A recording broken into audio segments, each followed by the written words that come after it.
Assalamualaikum warahmatullahi wabarakatuh. Selamat malam kepada yang terhormat Bapak Makbul Hajat, STPM Engineering PhD, dan juga rekan-rekan sekalian.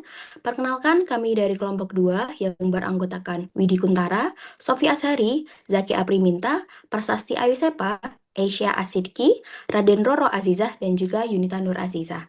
Di sini kami akan mempresentasikan hasil diskusi kami mengenai forecast harga beras bulanan kualitas medium tahun 2026 di tingkat penggilingan dengan berbagai metode. Latar belakang dari kami mengambil topik ini dikarenakan beras merupakan komoditas penting di Indonesia, di mana ketersediaan dan keterjangkauan harganya merupakan pilar utama ketahanan pangan nasional. Beras dengan kualitas medium banyak diminati oleh masyarakat karena harganya yang lebih terjangkau dengan kualitas yang baik. Oleh karena itu, ketidakstabilan harga beras dengan kualitas medium berpotensi meningkatkan angka kemiskinan dan kerawanan pangan, sehingga diperlukan prediksi harga yang akurat untuk menjaga stabilitas sosial dan juga melindungi masyarakat dari guncangan ekonomi.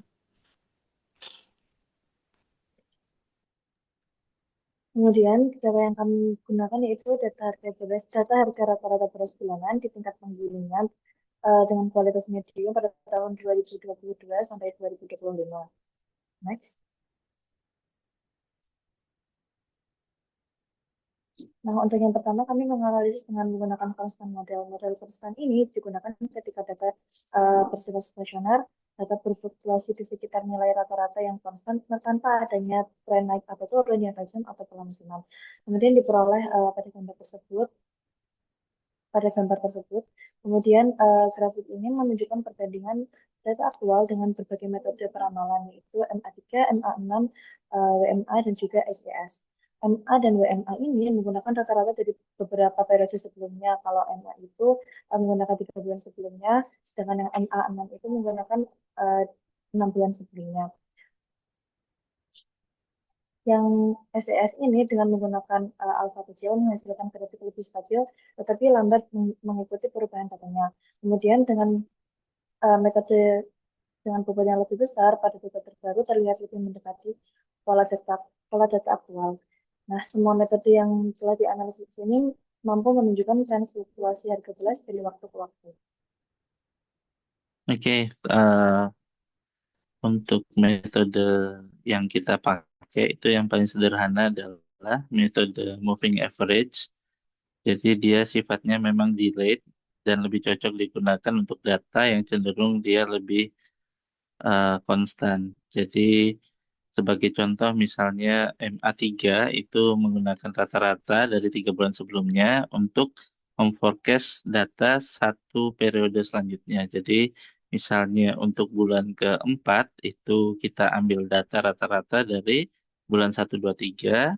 Kemudian untuk rata-rata bulan kelima itu menggunakan data 2, 3, 4 dan seterusnya. Nah, moving average ini ada beberapa metode, yaitu menggunakan 3 harga rata-rata dan 6 harga rata-rata.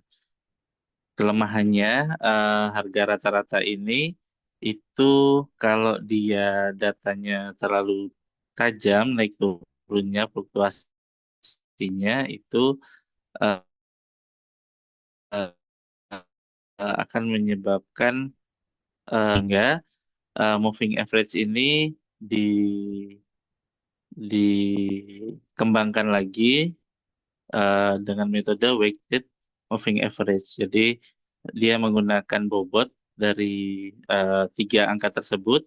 Biasanya weighted moving average ini eh, menggunakan bobot yang lebih tinggi di akhir periodenya. Jadi misalnya 3 bulan itu poin di bulan pertama itu di bobot 1, kemudian di bobot di bulan kedua itu 5, dan bulan ketiga 9. Jadi itu digunakan untuk me- eh, lebih lebih eh, mendekati di angka perubahan di akhir. Jadi diharapkan lebih sensitif terhadap perubahan harga. Nah, itu dia dari moving average dan weighted moving average. Silakan lanjut. Kemudian Pada slide ini ditampilkan konstan model menggunakan metode model SES, di mana dengan dua nilai parameter yaitu alfa sama dengan 0,1 dan alfa sama dengan 0,7 yang dibandingkan dengan data aktual.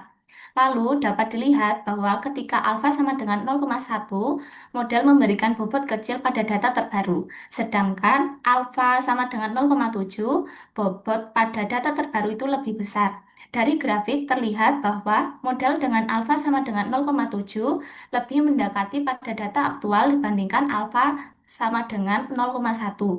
Hal ini menunjukkan bahwa semakin besar nilai alfa, model menjadi lebih sensitif terhadap perubahan data terbaru. Next. Oke, kemudian untuk data menggunakan metode linear trend model. Nah, di sini DMA menunjukkan perubahan yang lebih fluktuatif karena mengikuti rata-rata bergerak dari data sebelumnya.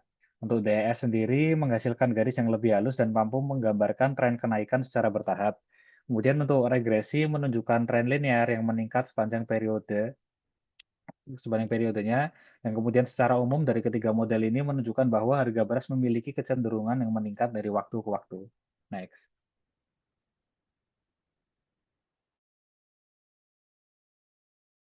Untuk selanjutnya yaitu metode Hot-Winters Exponential Smoothing, yaitu metode peramalan deret waktu yang digunakan untuk memprediksi data yang memiliki pola, tren, dan musiman dengan membagi komponen data menjadi 3 bagian utama yaitu level, tren, dan seasonal.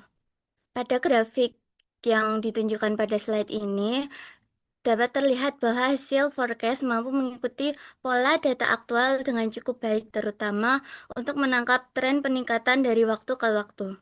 Meskipun terdapat beberapa periode yang memiliki perbedaan nilai antara aktual dan forecast. Dengan nilai root mean square error sebesar 393 dan nilai mean square error sebesar 154.484, metode ini cukup efektif dalam menggambarkan dinamika data sehingga dapat digunakan untuk memperkirakan nilai harga beras pada periode berikutnya. Next.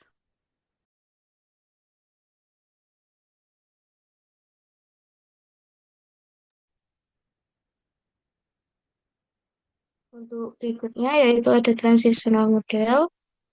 Untuk model transitional model nomor 3 dan nomor 4 yang paling mendekati pola data aktual, sehingga lebih representatif dalam menangkap dinamika data.